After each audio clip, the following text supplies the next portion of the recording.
안녕하세요. 얼마 전 이혼에 성공하고 드디어 법적, 정신적 정리가 완료된 싱글맘이자 돌싱인 30대 중반의 여성이에요. 이혼은 과정이 정말 힘들거든요. 애가 어려서 육아와 일, 이혼 과정까지 하려니 정말 몸이 두 개라도 모자랄 지경이었죠. 하지만 그 모든 일을 끝내고 나니 어찌나 후련하고 속이 시원한지. 일이 잘 해결되지 않았다면 저도 이렇게 즐거운 기분으로 이혼을 만끽하지 못했을 거예요. 상간녀와 남편이 어떻게 됐는지 궁금하신가요? 바람난 두 연놈들이 어떤 결말을 맞이하게 됐는지 자세히 알려드릴게요. 우선 저와 남편의 인연을 가장한 악연이 언제부터 시작됐는지부터 알려드려야겠네요. 저희의 악연은 초등학교 시절부터 시작해요. 저와 남편은 지방의 같은 초등학교를 졸업했거든요. 그 당시에 그리 친한 사이는 아니었지만 그래도 이름도 얼굴도 알만한 사이이긴 했죠. 한 번은 같은 반이 된 적도 있으니까요. 각자 다른 길을 따라 멀어졌다가 서울에서 그것도 같은 직장에서 만나게 된 너무나도 놀라운 우연이 연애로 발전됐어요. 그때 그것이 인연이 아니라 악연이라는 걸 알았어야 했는데 그때는 미처 몰랐어요. 그냥 이 인연이 너무 소중하고 마치 운명 같다는 생각만 했으니까요. 처음부터 남편이 천하의 나쁜 쓰레기 같은 인간은 아니었어요. 그랬으면 제가 만나지도 않았을 거고 결혼을 생각하지도 않았을 테니까요. 그때는 정말 착하고 사람을 배려해주는 남자였거든요. 그 모습에 반해서 결혼한 것이기도 하고요. 결혼을 31에 했는데 아이는 33에 낳았죠.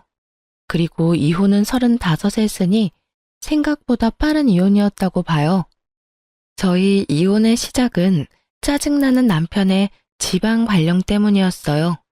당시 저는 아이를 낳고 육아휴직 중이었고 남편은 지방으로 발령이 났어요. 시댁이 거기 있었기 때문에 어쩔 수 없는 선택이긴 했죠. 그렇게 우리는 의도치 않게 주말 부부가 됐죠. 몸이 멀어지면 마음도 멀어진다고 했나요? 그런데 저희는 반대였어요. 멀리 떨어져 있으니 남편의 연락이 정말 잦았죠. 아주 루틴이었어요. 아침 출근 전, 출근 직후, 점심 전, 점심 후, 저녁 전, 저녁 후. 자기 직전까지 남편은 꼬박꼬박 연락했어요. 그게 당연히 저에 대한 애정이라고 생각했는데 알고 보니 그게 아니었더라고요. 남편과 떨어져 산 지 6개월쯤 됐을 때 남편이 발령받은 지방, 즉 저희들의 고향에서 고향 친구가 저한테 연락을 해왔어요.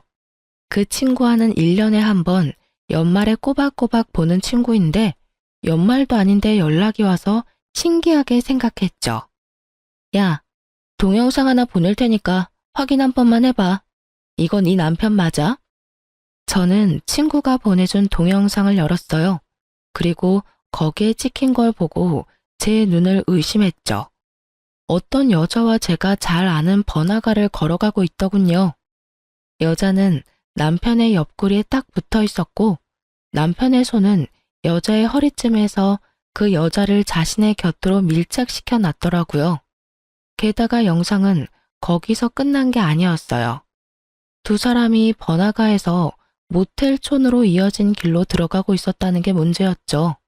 그쪽은 정말 모텔들밖에 없는 곳으로 남편과 연애할 때 저도 거기에서 숙박한 적이 있었거든요. 그걸 보니 속에서 천불이 나더군요. 친구와의 대화를 어떻게 했는지 기억도 안 날 정도로 저는 충격을 받았어요. 아기가 배고파서 울어대자 정신이 들었죠. 아이 젖을 주고 있는데 슬슬 화가 치밀어 오르더군요. 생각할수록 더 열받기 시작했어요. 그렇지만 마음속으로 그런 생각도 들었죠. 직접 본 게 아닌데 남편이 아닌 건 아닐까 하고. 그렇지만 남편의 소지품과 옷이 너무나 남편 것이어서 어떻게 해야 하나 고민하다가 결국은 확인만 해보기로 결정했어요. 주말마다 남편이 집에 올라오는데 남편이 올라오자마자 저는 아이를 남편에게 맡기고 급하게 나오는 척하며 이야기했어요. 자기야, 나 바쁜데 자기 차 좀 써도 돼? 지금 친구 아프대서 지금 바로 가야 돼. 그래 빨리 갔다 와. 근데 당신 차는 어쩌고? 내 차 퍼졌어. 그럼 좀 빌릴게. 그렇게 이야기하고 후다닥 내려와서 차를 몰았어요. 그리고 조용한 데 차를 세우고 블랙박스부터 확인했어요. 언제부터 그 여자 만난 건지는 모르겠지만 남편은 분명 처음에는 블랙박스를 꼼꼼하게 지웠을 거예요. 그런데 시간이 지나면서 들키지 않는 걸 확인하고는 마음이 풀어졌는지 블랙박스는 지워지지 않았더라고요. 그리고 찾아냈죠. 두 사람의 불륜 현장을. 블랙박스에 고스란히 녹음이 다 되어 있더군요. 오빠, 이번에는 서울 안 가면 안 돼? 나랑 놀러 가자. 우리 여행도 제대로 못 다니는데. 나도 우리 예쁜이랑 같이 놀러 가고 싶지. 근데 와이프가 의심할 거야. 내가 못 간다고 하면 우리 엄마한테 전화부터 할걸? 그렇게 걸려서 우리 못 만나는 것보다는 조용하게 길게 가는 게 더 나아. 그래야 안 들키지. 오빠 마음이야 잘 알지. 날 얼마나 사랑하는지. 나도 오빠 정말로 많이 사랑해. 그래서 항상 같이 있고 싶다고. 그 여자만 아니면 우린 행복하게 사랑하며 살 수 있을 텐데 정말 짜증나. 조금만 참아. 와이프랑 이혼만 하면 자기랑 같이 알콩달콩 살자. 약속이야. 그 대화가 바로 어제 저녁의 대화더라고요. 그 대화뿐만이 아니라 두 사람이 차 안에서 그런 짓을 하고 있는 것까지 다 녹음됐더군요. 누가 들어도 알 정도로 명백하게.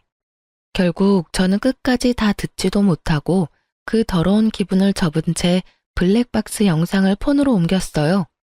옮길 수 있는 장치를 다 가져왔거든요. 이렇게 바로 남편의 외도를 알아챌 수 있을 거라 생각하지 못해서 충격이 더 컸던 것 같아요. 남편과 이혼을 생각했다가 곧 지웠어요. 이혼은 최후의 수단이다. 최대한 아이를 위해서 끌어보자 그 생각이었죠. 그 여자가 나가 떨어져 준다면 남편을 제가 평생 단속하며 살면 될 거라고 그렇게 생각했어요. 그래서 흥신소에 부탁해서 그 여자 전화번호부터 알아냈어요. 그리고 그 여자에게 전화를 걸었죠. 모르는 번호인지 전화를 받지 않던 그녀가 5번의 통화 끝에 전화를 받았어요. 여보세요?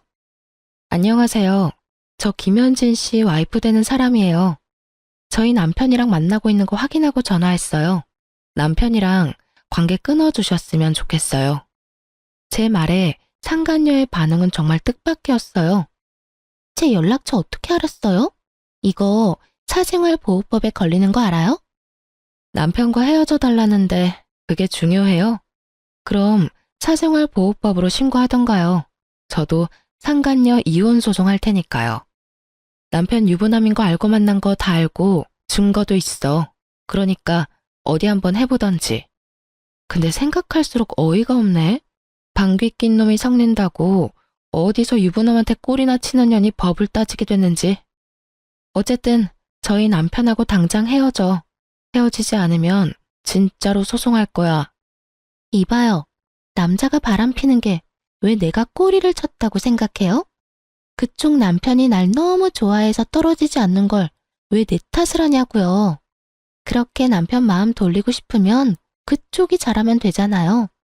저한테 전화해서 할 말은 아니죠. 제가 잘못한 게 뭐가 있는데요? 잘못한 게 차고 넘치는 사람한테 이런 이야기를 들으니 순간 말문이 턱 막혔어요. 무논리로 사람을 당황하게 만드는 재주가 있더라고요. 그럼 지금 너한테 잘못이 없다는 거야? 야, 남자가 꼬리를 쳐도 유부남인 걸 알았으면 미리 손절을 했어야 할 거 아니야. 법적으로 내 남편이고 그 남자랑 너는 불륜을 저지른 사람들이라고. 너 진짜로 남편이랑 헤어질 생각 없어? 좋아. 그럼 내가 남편한테 너랑 헤어지라고 말할게. 만약 이번에 안 헤어지고 또 만나면 그때는 남편은 둘째치고 너만은 얼굴 들고 못 살게 만들어줄 거야. 알아들었어? 어디서 반말이에요?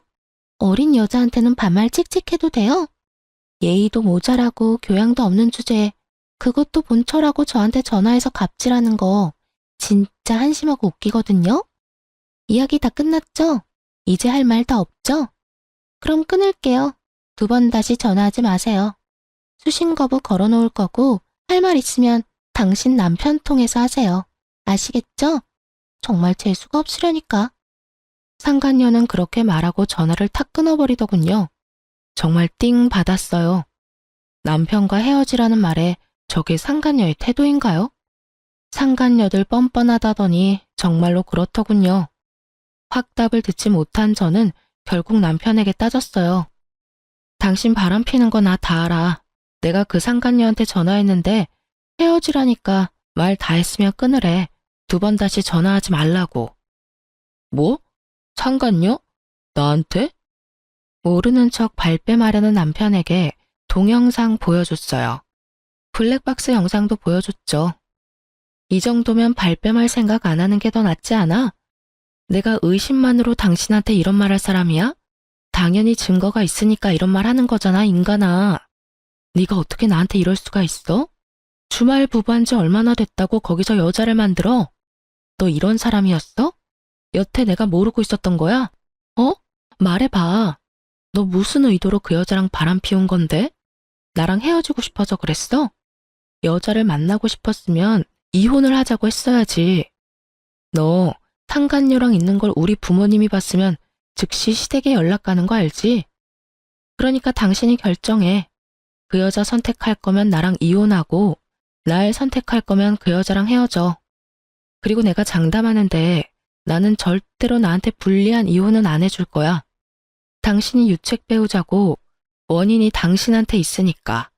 특히 아이하고 집은 절대 포기 못하니까 잘 선택하라고. 제 말에 남편이 무릎을 꿇더군요.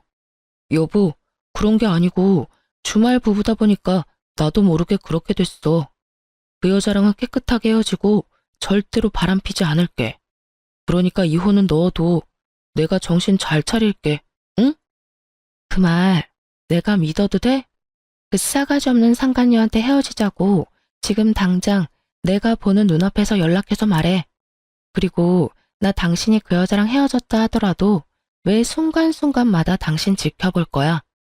2 사람 다시 만나는지 아닌지 확인할 거라고. 알아들었어? 제 말에 남편이 고개를 끄덕이며 상간녀에게 전화해서 헤어지자고 말하더군요.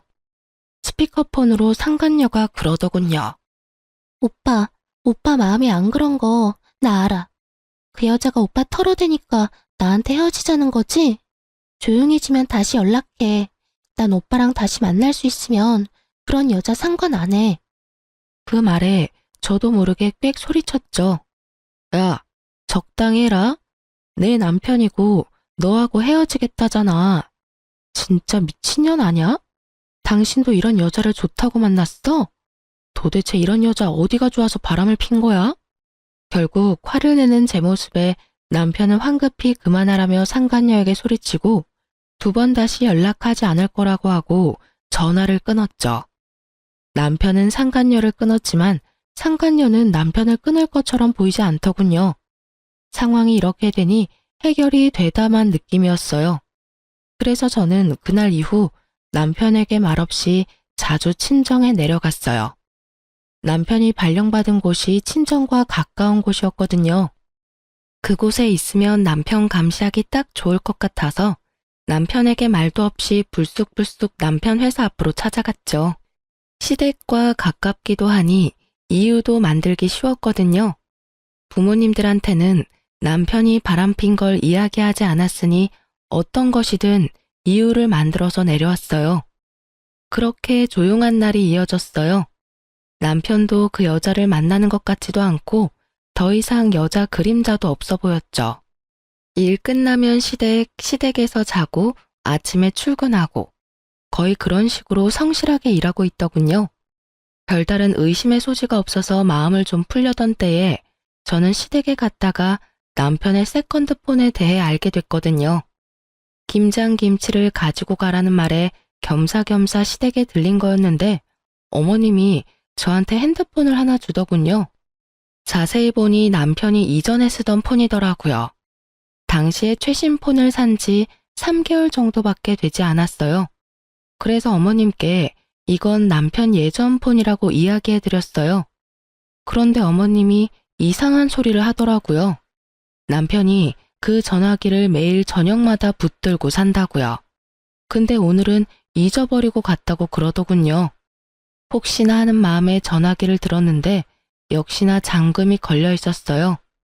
어떻게 할까 고민하다가 생각 없이 남편의 지금 패턴을 그대로 그렸어요. 그런데 바로 열리더군요. 남편이 이 폰은 시댁에만 두고 집에 들고 오질 않으니 별 생각 없이 자기 패턴 그대로 놔둔 거였어요. 그리고 그 폰은 판도라의 상자였어요. 오로지 그 상간녀와 통화하고 사진 찍고 동영상을 기록하는 용도로 쓰이는 폰. 사진이며 통화며 온통 그 여자로 도배되어 있었어요.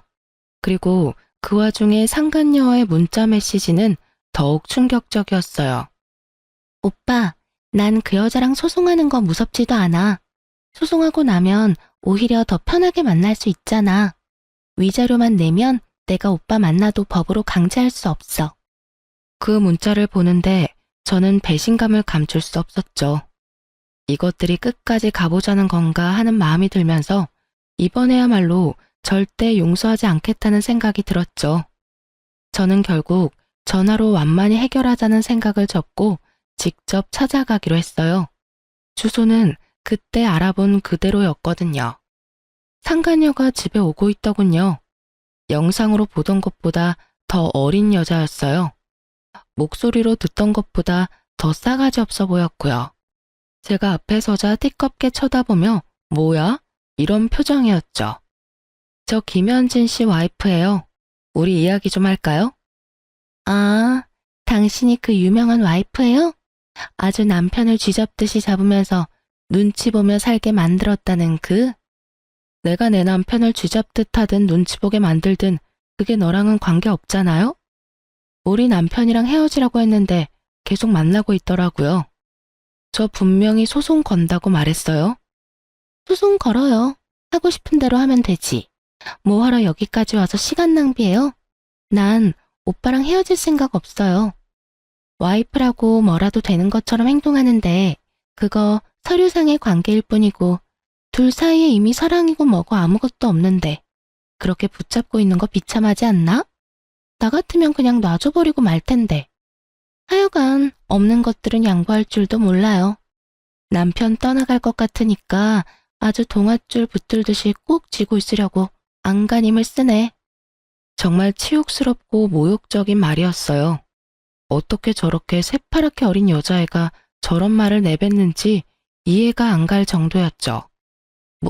뭐라고? 소송해요.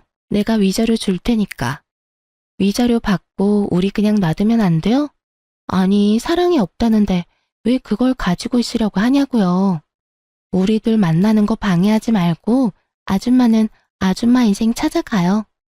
이미 마음 떠난 남자 붙들고 있어봐야 본인만 불쌍해요. 정말 허파가 뒤집어진다는 어른들 말이 오장육부가 끓는다는 옛말이 어디서 나온 건지 이해가 절실히 될 정도로 몸이 분노로 엉망이 되었어요. 열이 머리 끝까지 오르고 입이 바짝바짝 마르며 말도 안 나왔어요. 상간녀는 그렇게 이야기하고는 바로 자리를 뜨더군요. 그때 상간녀 뒷모습을 보면서 도는 생각이 뭐냐, 너 죽고 나 죽자였습니다. 그렇게 저는 그날 이후로 상간녀의 폰으로 매번 남편과 헤어지라는 문자를 보냈어요. 아침, 점심, 저녁 시도 때도 없이 문자를 보내서 그런지 그 뒤부터는 제 전화를 수신 차단했는지 아예 반응조차 없더군요. 그래서 주변 사람들 전화기까지 빌려서 문자를 보냈더니 결국 저한테 문자가 왔어요. 물론 제가 생각하고 상상하던 문자는 절대 아니었어요. 계속 문자 보내고 전화하면 스토커로 신고하겠습니다. 정말 싸가지도 없고 생각도 없는 그 문자에 저는 열이 뻗을 대로 뻗었지만 제가 할 수 있는 건 상간녀 소송 하나뿐이었어요. 집안에 일이 많아서 시작도 못하겠더라고요. 게다가 그 문자를 받은 다음 날은 친정 부모님 이사 후 집들이 날이었거든요. 아파트에서 주택으로 이사하면서 노후 준비를 하셨는데 아무래도 직원들이 집 샀으니 집들이 한번 해야 하는 거 아니냐는 말이 나와서 새로운 집에서 집들이를 하기로 했대요. 그런데 아무래도 어머니 혼자 요리를 하는 것도 힘들고 연세도 있는데 10명 넘는 부하 직원들 음식하는 것도 힘든 일이잖아요. 그래서 제가 가서 도와드리기로 했어요. 결국 상간녀에게 받은 모욕과 스트레스는 고스란히 묻어둔 채 친정으로 갈 수밖에 없었죠. 시댁에 잠깐 애를 맡기고 친정으로 갔더니 어머니 혼자 열심히 음식상 차리고 계시더라고요. 저는 친정엄마를 도와 앞치마를 하고 손에도 팔토시를 한 뒤 머리를 질끈 묶어서 일을 도왔어요. 친정엄마는 요리에 소질이 없으셔서 이번에 집들이 할 때도 케이터링 업체를 통해서 음식을 준비했거든요. 퀵으로 도착한 음식을 집안으로 옮기는데 현관이 시끌벅적하더군요. 바로 친정아버지 직원들이 집들이를 하러 온 거였어요. 저는 몰골도 그리 좋지 않고 꾸미지도 않아서 부엌에 숨어 있으려고 했는데 아버지 부하 직원들 중에 제가 아는 얼굴이 있어서 깜짝 놀랐어요. 바로 상간녀가 거기 있었어요. 저는 숨지 못하고 상간녀와 마주했고 상간녀는 다른 직원들과 아버지를 다 들여보내고 제일 마지막에 들어오며 저한테 한마디 하더군요. 아줌마, 진짜 스토커예요? 어떻게 내가 여기 올 줄 알고 여기서 가사 도우미나 하면서 기다리고 있는 거냐고요. 아, 진짜 답 없는 사람이네. 그렇게 남편이 뺏기기가 싫었어요? 그래도 그렇지. 이런 식으로 다른 사람 뒤캐면서 여기 와 있는 건 완전 불법인데다가 사생활 침해죠. 완전 스토커 아니야? 상간녀는 마치 자신이 피해자인 것처럼 아주 큰 소리로 집안에 있는 모든 사람들이 듣도록 이야기하더군요. 딱 봐도 저한테 수치를 주고 저를 쫓아낼 생각으로 가득해 보였죠.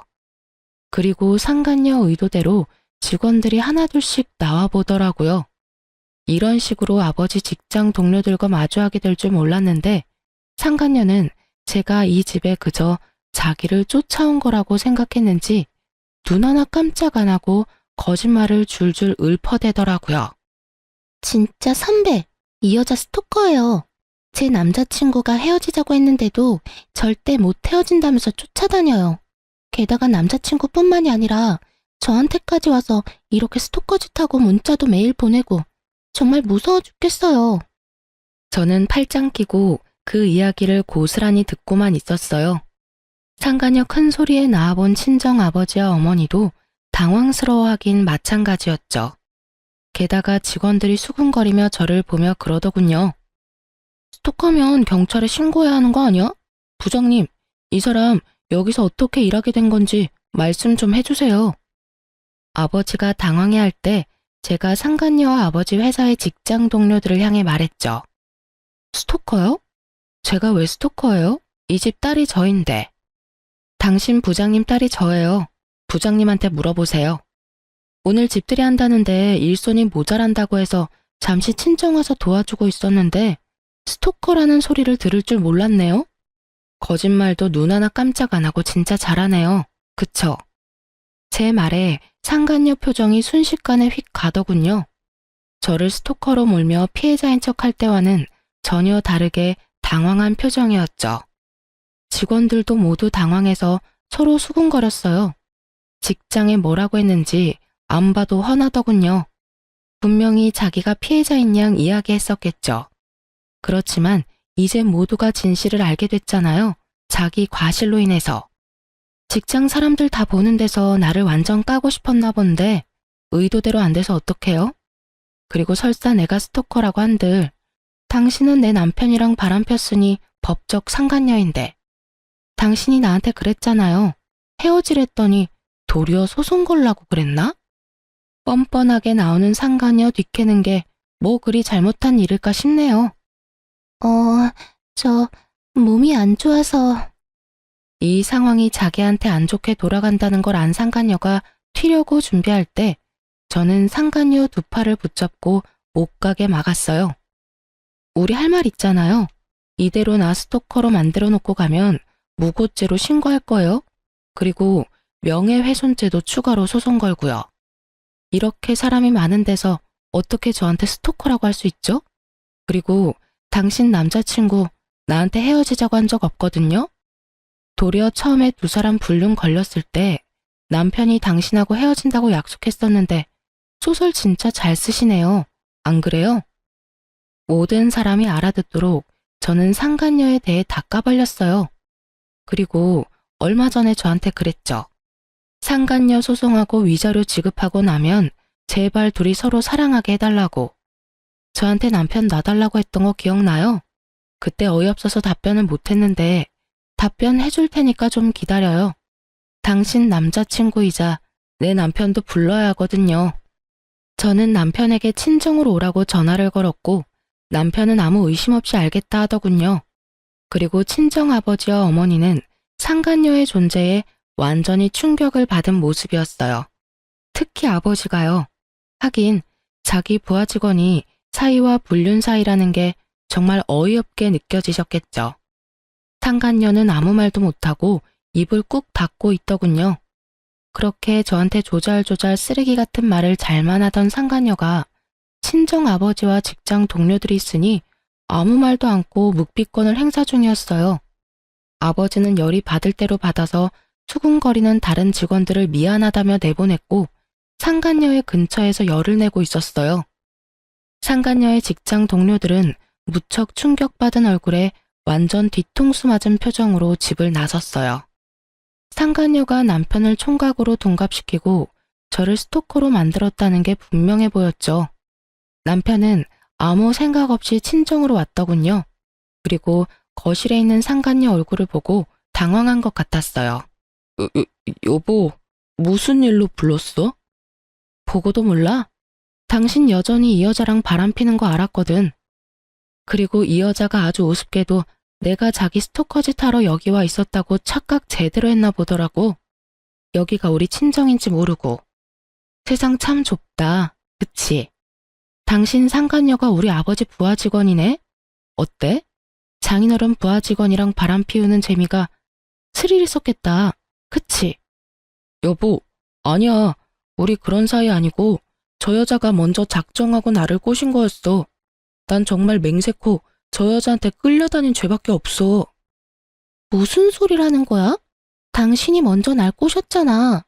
자기 와이프랑 완전 정반대라서 좋다고 해놓고선 이제 와서 발뺌하기야? 거짓말 좀 그만해. 네가 나한테 들러붙지만 않았어도 이런 일 없었을 거야. 헤어지자고 했을 때 깔끔하게 헤어져줬으면 됐잖아. 그래서 내가 헤어지지 못하겠다고 했을 때 나도 그렇다면서 나 보내기 싫다면서 질질 짜던 새끼는 누군데? 우리 둘이 만난 게 어째서 내 잘못이야? 그리고 당신이 먼저 꼬셨잖아. 술집에서 먼저 말 건 것도 당신이고 헤어지고서도 다시 만나자고 울고불고 했던 사람도 당신이고. 내가 아니라 네가 그랬겠지. 날 불륜이나 하는 쓰레기로 만들고 싶은 건 알겠는데 더 이상 거짓말로 나와 내 가족 속일 생각하지 마. 내가 거짓말을 한다고? 진짜 쓰레기 같은 새끼네. 당신 가족들이 이제 와서 당신 말을 믿을 것 같아? 내가 당신이랑 어떤 대화를 나눴는지 알면 그 사람들이 당신 말 믿을 것 같아? 이제 와서 마누라 친정 어른들 무서워서 빌빌대는 건 알겠는데 이건 아니지. 나한테 다 뒤집어 씌우고 너는 결백을 주장하겠다? 내가 가만히 있을 줄 알아? 둘이서 잘 싸우더군요. 내가 잘못했니, 네가 잘못했니. 엄청나서 말로 치고받는데 보는 제가 다 웃겼어요. 불륜이 혼자 힘으로 되는 건 아니잖아요. 남편도 똑같이 바람 폈으면서 아닌 척하는 거 보니 어지간히도 처갓집 식구들이 무서웠나 싶기도 하고요.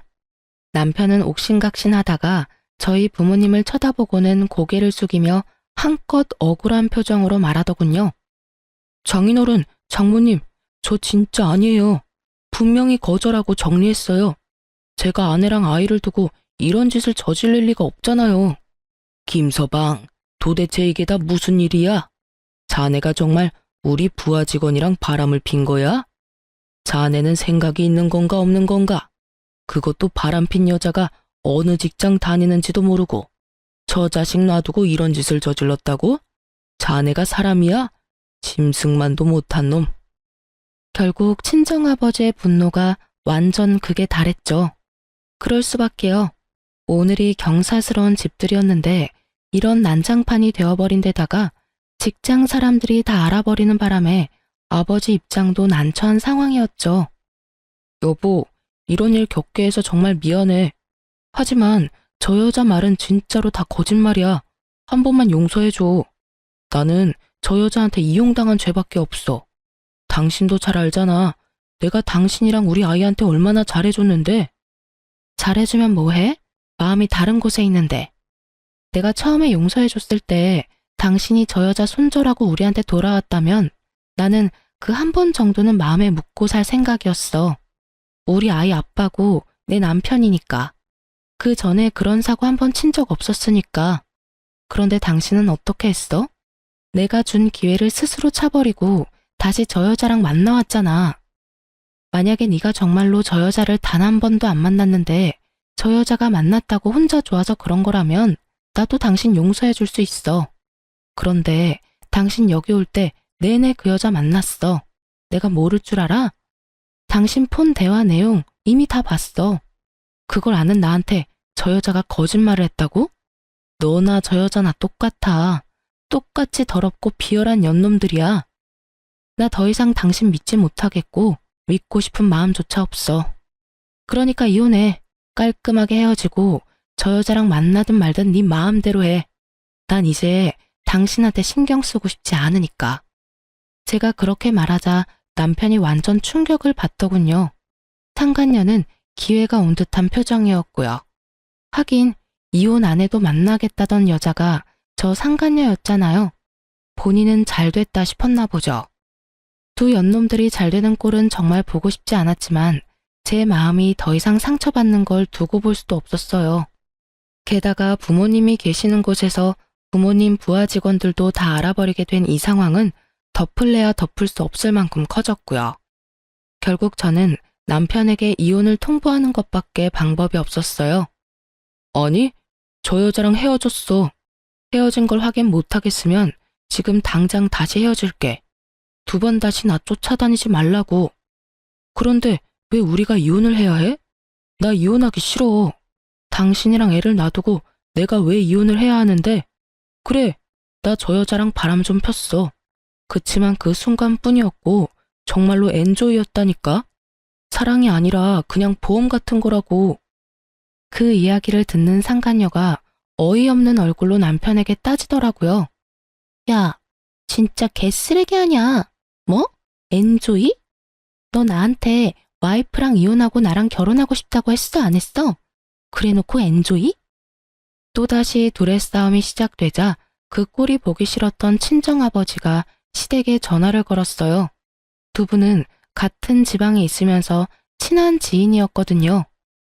정 사장, 날쌔. 여기 지금 자네 아들 와 있으니 데려가. 우리 딸이랑 이혼할 거야. 왜긴 왜야?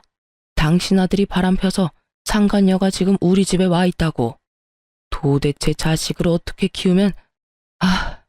어쨌든 어서 와서 데려가게. 지금 혈압 올라서 쓰러질 것 같으니까. 시부는 놀라서 한달음에 달려왔고 거기서 상간녀와 티격태격하는 남편에게 버럭하더군요. 너 이게 다 뭐야? 너 진짜 바람 폈어? 아버지, 그게 아니라 나 이 여자랑 벌써 헤어졌어요. 와이프가 헤어지라고 해서 이미 헤어졌는데 저 여자가 들러붙는 바람에 이혼하게 된 거라고요. 저도 이혼 안 하고 싶은데 멀리 떨어져 있으니까 좀 외로운 마음에 잠깐 사귄 여잔데 이렇게 될 줄 몰랐어요. 뭐? 아이고 머리야. 너 지금 제정신이야? 너 이 지방에 내려와서 지금 여자를 만났어? 네 부모, 네 와이프 부모님 다 여기 있는데 간도 그게? 정신 나간 놈, 너 이리 와. 당장 집으로 가. 동네 망신 다 시키지 말고. 결국 남편은 시부의 손에 이끌려 시댁으로 돌아갔어요. 상간녀는 남편에게 들러붙으려 했지만 시부가 차갑게 거절하더군요. 아가씨는 뭔데 우리 집에 따라오려고 해? 알아서 집으로 가. 젊은 아가씨가 간도 크게 유부남을 꼬셔서 집안을 이렇게 쑥대밭으로 만들어? 우리 아들이 마음에 들어 해도 우리는 절대로 아가씨 허락 못하니까 알아서 처신 잘해. 시부의 칼같이 끊어버리는 말에 상간녀도 벙찐 것 같더군요. 그렇게 한바탕 집안에 소동이 있고 나서야 저와 남편은 이혼을 할 수 있게 됐어요. 서로가 아는 사이였던 양가 아버님들 덕분에 이혼은 생각보다 순탄하게 됐어요. 시댁에서는 아들의 잘못인데다 상간녀가 처가에 찾아왔다는 것만으로도 고개를 들 수 없을 만큼 미안해했어요. 게다가 아버지 부하 직원과 바람이 난 남편 때문에 회사 안에 소문이 파다하게 나버려서 시부가 어찌할 도리도 없었죠. 이혼 후 친정에 한번 내려왔는데 아버지가 그러더라고요. 그년 결국 퇴사했어. 내가 진짜 어이가 없어서 자기가 잘못해놓고 끝까지 사람들한테 거짓말. 아니 어떻게 그런 짓을 해놓고 직원들 앞에서 그딴 짓을 하고도 여전히 거짓말을 할 수 있는지. 뻔뻔함에 등수가 있다면 1등을 하고도 모자랄 거야. 드물게 사람을 탓하는 말을 하는 아버지를 보면서 죄송한 마음이 먼저 들었어요. 의도한 건 절대 아니지만 부하 직원들 앞에서 딸이 상간녀와 마주하게 되는 상황을 목격하셔야 했으니까요. 게다가 그 뒤에 수습부터 회사 안에 난 소문까지 제가 해야 할 일들을 아버지가 했다는 생각이 들어서 면목이 없었거든요. 미안해 아버지, 그런 일 당하게 해서. 퇴사면 자기 발로 나간 거네요? 절대로 안 나가려는데 온 회사의 소문이 다 난 데다가 여전히 거짓말하면서 사람들한테 자기 믿어달라면서 들러붙는 거야. 뭐라고 했다더라? 내 딸이 자기를 괴롭혀서 어쩔 수 없었다나? 그러면서 사랑에 죄가 있는 건 아니잖아요. 그딴 소리나 해대고. 결국은 나도 못 찾았지. 나 몰래 그런 소리하고 다닌다는 거 듣고 기회 봐서 또 네 욕하고 있을 때 한마디 해줬어. 그렇게 사랑하는 놈이 우리 딸한테 와서 이혼은 절대 안 된다고 눈물 콧물 다 뺐겠냐고. 내 딸 악녀로 만들어서 불륜 정당화하고 싶은 건 알겠는데 그런 거 하고 싶으면 회사 아니라 밖에서 하라고 말이지. 그 후로 일로 몇 번 부딪혔는데 결국 아무도 자기 말에 호응 안 해주니 혼자 나가 떨어지더라. 주변 사람들한테까지 따돌림 당하고 나니 직장에 있을 수가 있었겠어? 여전히 입만 살아서 당당하고 떳떳하게 행동했나 보더라고요. 사람은 역시 변하지 않나 봐요. 그렇게 아버지께 상간녀의 퇴사 소식을 듣고 나서 상간녀가 전 남편 회사에서 기웃거린다는 소문이 들려왔어요. 전 남편과 제가 같은 직장이었다 보니 지방이라도 아는 사람은 몇 있었거든요. 다 같이 모여서 워크숍도 하고 그러니까 같은 지방 사람 있으면 다 친분이 생기더라고요. 그때 알게 된 동료가 다 이야기해 주더라고요. 너 혹시 무슨 일 있어? 네 남편한테 여자 붙었어. 퇴근 시간마다 와서 기다리던데 무슨 일이야? 지금 여기 소문 다 났어. 남편, 아니, 전 남편 상간녀야. 나 그 남자랑 이혼하거든. 아직 이혼 완료한 건 아닌데 이혼 숙려 기간 중이라서. 근데 다시 합칠 일 절대 없어. 뭐? 너희 이혼한다고? 근데 네 남편은 너랑 이혼할 것 같은 걸로는 안 보이던데? 그 여자 발견하더니 사색이 돼서 우리가 무슨 사이냐고 물었더니 미친 여자라고 하더라고. 완전 질린 얼굴이어서 어디서 여자가 잘못 꼬였나 싶었는데 뭐 잘못 꼬였다기보다 자기들끼리 좋아서 바람 펴놓고서는 상간녀는 나한테 이혼하라고 당당하게 요구하고 남편은 절대 이혼 못한다고 그 여자는 엔조이였다고 하더라고. 근데 상간녀는 전 남편 포기 못하나 봐. 결국은 회사까지 찾아갔나 보네. 나 다음 달이면 육아휴직 끝나고 회사 돌아가는데 본사에는 안 와줬으면 좋겠어. 아, 이게 무슨 망신이야? 남편이 잘못했는데 쪽팔리면 다 내 몫이니. 그 이야기를 들으니 웃겼어요. 상간녀는 제가 이혼만 하면 자기가 본처가 될 줄 알았나 보더라고요. 그런데 그게 쉬운 일인가요, 어디? 남편은 엔조이였다는데 인정도 하지 않고 회사에 찾아가는 악수까지 뒀으니. 속으로 제발 본사만은 오지 마라 빌었는데 전 남편의 지방 발령도 종료되고 본사로 올라오니 상간녀도 역시 같이 올라왔더군요. 지방의 소문이 본사까지 올라오는데 한 달도 안 걸리더라고요. 아는 사람은 아는 우리의 이혼 소식을 몰랐던 사람들도 상간녀의 등장으로 모두 알게 됐어요. 사람들은 모두 저에게 괜찮냐고 물어봐줬고요. 누가 봐도 이 상황에서 피해자는 저고 가해자는 전 남편과 상간녀였잖아요. 결국 온 회사의 소문이 다 난 상간녀와 남편의 행동에 남편은 견디지 못하고 퇴사를 했다고 하더라고요. 육아휴직 후 복귀한 저와 남편은 회사에서 몇 번 마주쳤는데 그때마다 끈질기게 이혼하고 싶지 않다고 말하길래 다 개무시했고요. 결국 저한테 기댈 수도 없고 회사에서도 이미 소문 다 나서 퇴사하고 지방으로 내려갔다고 하더라고요. 근데 웃긴 건 퇴사하던 날부터 한 일주일 정도 상간녀가 회사 앞에서 전 남편을 기다리고 있더라고요. 결국 전 남편 못 찾으니 퇴근하는 저까지 붙들고 묻더라고요. 어디로 빼돌렸어요? 둘이 재결합하는 건 아니죠? 나한테 상간녀 소송해놓고 위자료만 받고 둘이서 합치기만 해봐. 합칠 생각 추호도 없고 그 사람이라면 벌써 일주일 전에 퇴직서 내고 나갔어. 가만 보니 둘이 잘 되는 것도 아닌 것 같은데 이혼해줬으면 적어도 내 눈앞에 띄지는 말아야지. 어이가 없어서 그걸 왜 나한테 물어봐? 그 말 듣더니 사색이 된 상간녀가 후다닥 뛰어가더군요. 그 꼴을 보니 어찌 그리 통쾌하던지. 그렇게 믿고 따르던 전 남편이 자신을 버릴 줄을 일주일이나 모르고 있는 걸 보니 두 사람 사이도 답이 나오더군요. 친정 아버지 말을 들으니 전 남편은 본사에서 퇴사 후 고향인 지방으로 내려와 시아버지와 함께 화물차를 몬다고 하더군요. 그런데 더 웃긴 건 상간녀가 그걸 또 어떻게 알고 전 남편을 쫓아왔다고 하더라고요. 본인 일자리 찾아가면 좋을 텐데. 하긴 알아보니 이미 그쪽 계통으로는 소문이 다 퍼져서 새 직장 갖기는 힘든 것 같더라고요. 그것도 본인이 그렇게 만든 거니까요. 자기 탓이죠.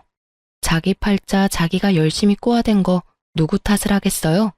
게다가 그 상간녀도 정말 보통이 아닌 게 전 남편만 있으면 지구 끝까지 달려갈 기세더라고요. 세상에서 제일 지독한 찰거머리가 따로 없었죠. 결국 전 남편이 그 상간녀 상대로 접근 금지 신청까지 시켰다는 이야기 듣고는 배꼽 빠지도록 웃었어요. 그렇게 사랑하니 어쩌니 하더니만 결국 이렇게 변심하게 될 줄이야. 10길 물속은 알아도 한 길 사람 속은 모른다더니. 전 남편도 상간녀도 상대가 저런 사람인 걸 모르고 만났다는 게 더 웃겨요. 상간녀가 저한테 스토커라고 몰아붙이더니 보세요. 지금은 누가 스토커인지 모를 정도잖아요. 어쨌든 이혼 후에 가장 크게 웃었어요. 둘이 이렇게 잘 못 산다는 걸 알고 나니 마음이 개운한 것이 이혼하길 잘했다는 생각이 들어요. 이혼을 하고 힘들지 않은 건 아니지만 이혼하지 않았다면 더 힘든 것이 당연했을 거라는 생각이 들었어요. 싱글맘으로 살다 보면 정말 너무 힘든 일이 많거든요. 그럼에도 불구하고 그때로 다시 돌아간다면 절대로 지금과 다른 선택을 하지는 않았을 거예요. 좀 더 신중하게 행동하기는 했겠지만요.